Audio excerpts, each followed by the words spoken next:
द्रौपदी मुर्मू को राष्ट्रपति बनने के पीछे बीजेपी की रणनीति क्या है? भारत को आजादी के 75 साल बाद द्रौपदी मुर्मू के रूप में पहली शेड्यूल ट्राइब राष्ट्रपति मिली है। वो संथाल समुदाय से आती हैं। भील और गौंड के बाद संथाल जनजाति की आबादी आदिवासियों में सबसे ज्यादा है।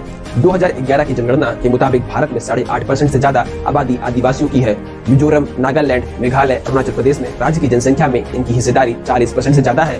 भारत में लोकसभा की कुल सीटें 47 सीटें अनुसूचित जातियों के लिए आरक्षित है। इस वजह से माना जाता है कि द्रौपदी मुर्मू का राष्ट्रपति बनना भारतीय राजनीति में महज संयोग नहीं है। आने वाले दिनों में गुजरात, मध्य प्रदेश और राजस्थान में चुनाव है। वहीं आदिवासी इलाकों में जैसे गुजरात में कांग्रेस के पास 27 में से 15 सीटें हैं, राजस्थान में 25 में 13 कांग्रेस के पास है, छत्तीसगढ़ में 29 में से 27 कांग्रेस के पास है। बीजेपी की नजर इन्हीं सीटों पर है।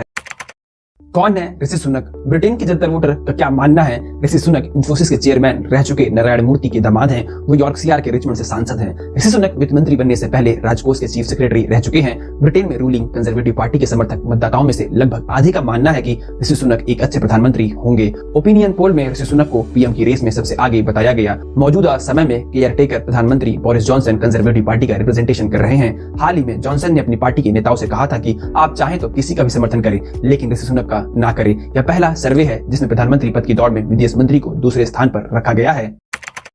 इस देश में कौन लोग थे जिन्हें तिरंगा मंजूर नहीं था और जिनके संगठन ने वर्षों तक अपने मुख्यालय में तिरंगों को फहराने से इनकार किया? आजादी के 50 साल तक राष्ट्रीय स्वयंसेवक संघ आरएसएस ने अपने मुख्यालय में तिरंगा नहीं फहराया। साल 2002 से उसने ये सिलसिला शुरू किया जब उसे समझ में आया कि दिल्ली में उसकी विचारधारा की सरकार बन चुकी है और उसका तिरंगा न फहराना सरकार की लोकप्रियता को खतरे में डाल सकता है। तब संघ समर्थक बताते हैं कि 2002 में तिरंगों को लेकर बदले नियम के बाद आरएसएस ने झंडा फहराया, क्योंकि इससे पहले हर किसी को इजाजत नहीं थी। दरअसल आरएसएस को तिरंगा नहीं भगवा झंडा चाहिए था। यह बात इतिहास में दर्ज है कि जब गांधी की हत्या के बाद संघ पर प्रतिबंध लगाया गया तो उसे हटाने से पहले सरदार पटेल ने आरएसएस के सामने जो शर्त रखी थी उनमें तिरंगा को स्वीकार करना भी शामिल था।